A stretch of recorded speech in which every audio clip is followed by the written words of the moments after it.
Welcome back to the deep dive. You know, it's funny how life kind of throws you a curveball sometimes and suddenly, bam, you're rethinking like everything. Yeah, It sounds like that's where you're at right now, ready for a new perspective. definitely. In this book you've shared, The Monk Who Sold His Ferrari by Robin Sharma, well, let's just say it takes self-improvement on a wild ride. It really does. And you know what? It's not just another self-help book. Right. It's more like a fable, a story that kind of sneaks up on you with these profound insights. I like that. Sneaks up on you. Yeah. Okay. So it's about this guy, Julian Mantle. Okay.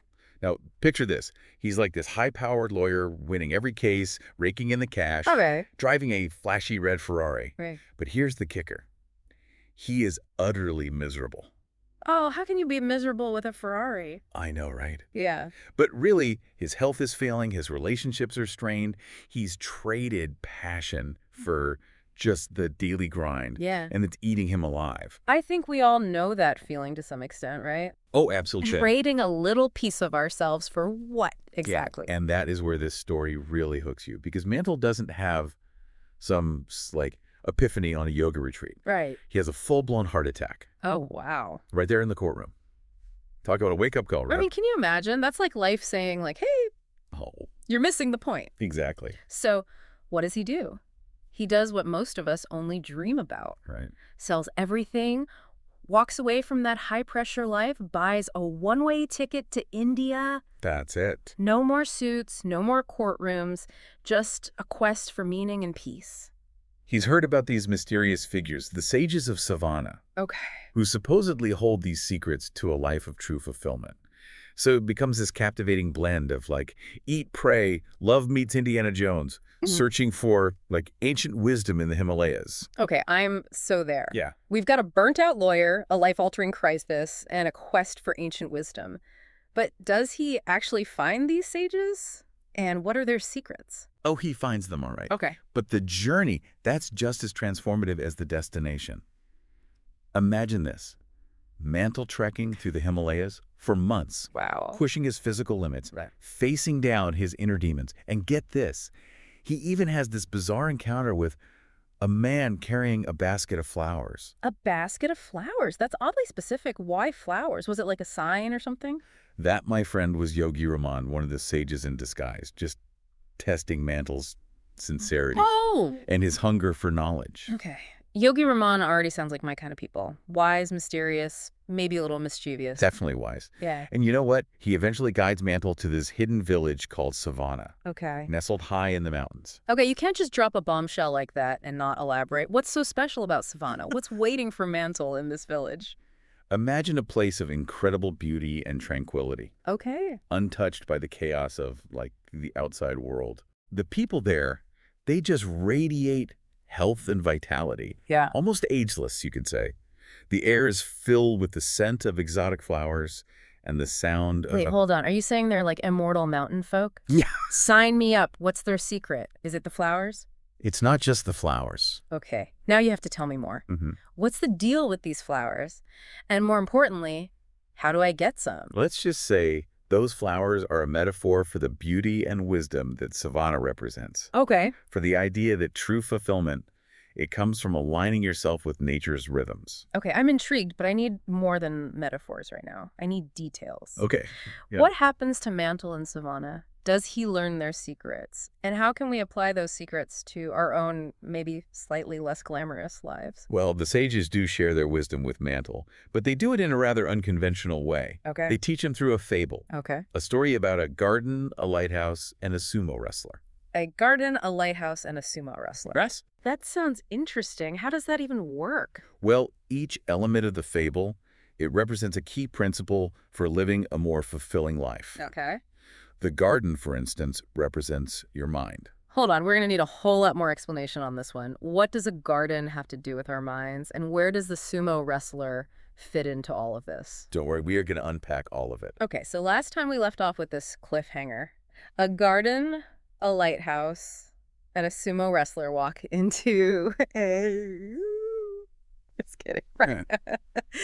But seriously, what's the deal with this fable? It's actually a brilliant teaching tool. Okay. The sages use this story to, like, break down their philosophy Yeah. into these really tangible images. Uh, The garden, as I was saying, represents your mind. okay, I'm starting to see it. But Yeah. how do you tend to a garden? I Right. mean, besides, watering it and stuff. Well, it's about cultivating the right thoughts, Okay. weeding out negativity, All right. just like you'd pull weeds in a garden. I get it. The sages, they believe that what you focus on grows. Right. So you have to be mindful Yeah. of what you plant in that mental garden of yours. So if we're constantly feeding our minds like negativity, it's like you're just like fertilizing those weeds, letting them take over. Exactly. They call this whole concept mind management. Okay. And one of the key techniques they teach is something called opposition thinking. Opposition thinking. Does that mean like if someone cuts you off in traffic, you just like smile and wave? It's not quite that literal, Okay. although a little kindness never hurts, right? That's true. But it's about consciously countering negative thoughts Yeah. with their opposites. Okay. So let's say you're feeling overwhelmed at work. Yeah. That little voice in your head That voice. starts whispering, I can't handle this, I'm going to fail. Oh, it loves to show up at the worst possible times. Right. Yes. So instead of letting that voice spiral, Yeah. the sages would say, flip the script. Okay. Use opposition thinking. Yep. You consciously choose a more empowering thought. Right. Like, hold on, I've handled tough situations before. I've got this. I'm going to break down this challenge and tackle it one step at a time. So you're basically training your brain to look for the positive, Yes. to reframe challenges as opportunities. Exactly. And you know what? This ties into another technique they use, the secret of the lake. Okay, this is where it gets really mystical. Right. What is the secret of the lake? It sounds way more mysterious than it is. Okay. It's basically the power of visualization. Okay. The sages, they would go to this serene lake Okay. high in the mountains Right. and visualize their desires, Okay. their goals, Yeah. as if they were already happening. Wow. They poured all their positive energy into these visions. So it's like that saying, if you can dream it, you can achieve it.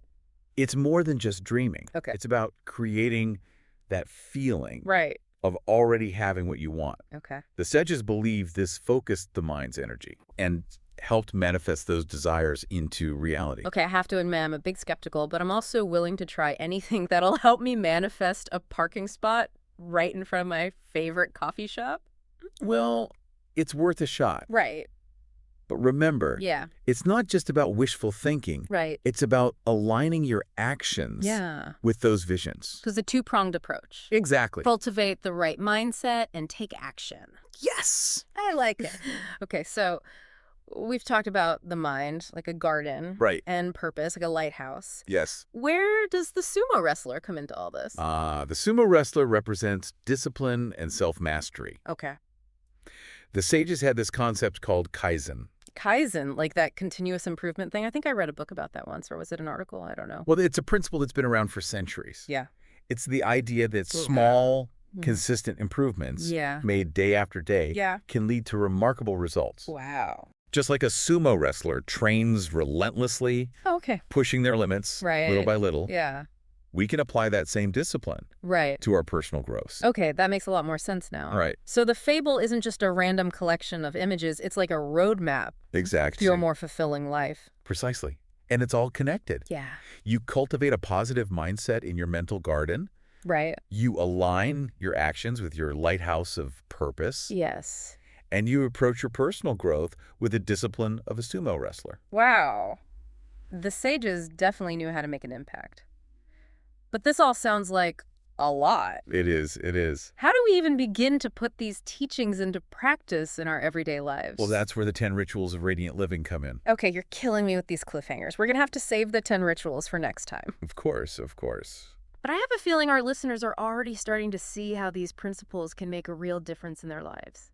Absolutely. Absolutely. Even just understanding the metaphors of the garden, the lighthouse, and the sumo wrestler can be transformative. Right. Yeah. So while we take a quick break, we want you to think about which of those metaphors resonates with you the most right now. Yeah. Yeah. You feeling the need to tend to your mental garden? Right. Maybe do some weeding and planting? Are you searching for your lighthouse, Yeah. that unique purpose that will guide your path? Or maybe you're ready to embrace the discipline of the sumo wrestler to make those small, consistent changes that will lead to lasting transformation. That's it. That's it. We'll be right back with more insights from the monk who sold his Ferrari. Okay, we're back and ready to dive into the practical stuff. Uh, The 10 rituals of radiant living. I have to say, this is the part I'm most excited about yeah, because knowing the theory is great, right, but having those like actionable steps, right. those daily rituals that we can actually like incorporate, Yes, that's where the real magic happens, right? absolutely. It's like having a treasure map. Knowing where X marks the spot is exciting, Right. but actually digging for the treasure, that's the real adventure. I like that a lot. And these 10 rituals are like those shovels and pickaxes, Okay. helping you unearth that inner peace and purpose. I'm ready to get digging. Okay, so no more metaphors. Just give me the goods. What are these rituals? All right, let's start with one that is so simple, Okay. yet profound, Okay. especially in our like noisy, always connected world, Right. the ritual of solitude. Ooh, solitude. I like the sound of that already. Imagine this. Yeah. You wake up a little earlier than usual before the rest of the world demands your attention, Okay. and you create this sanctuary for yourself. Okay. It could be a quiet corner in your home, a park bench under a tree, anywhere you could find peace and quiet. And you just like sit there. I feel like my to-do list would start creeping in, judging me from the corner. That's the thing. You have to be intentional about it. Yep. This isn't about, like, zoning out in front of the TV or anything. It's about consciously disconnecting from that external noise and tuning into your inner world. Right. The sages would meditate, journal, connect with nature, anything that allowed them to simply be present in the moment. I can see how that would be so grounding, especially if you're, the kind of person who's always on the go, always plugged in. It's about recharging your batteries, Okay. finding that inner stillness that allows you to hear your own thoughts, your own intuition. I am adding the ritual of solitude to my morning routine, like immediately. Okay, what else you got? Well, since you mentioned morning routines, Yes. let's talk about the ritual of early awakening.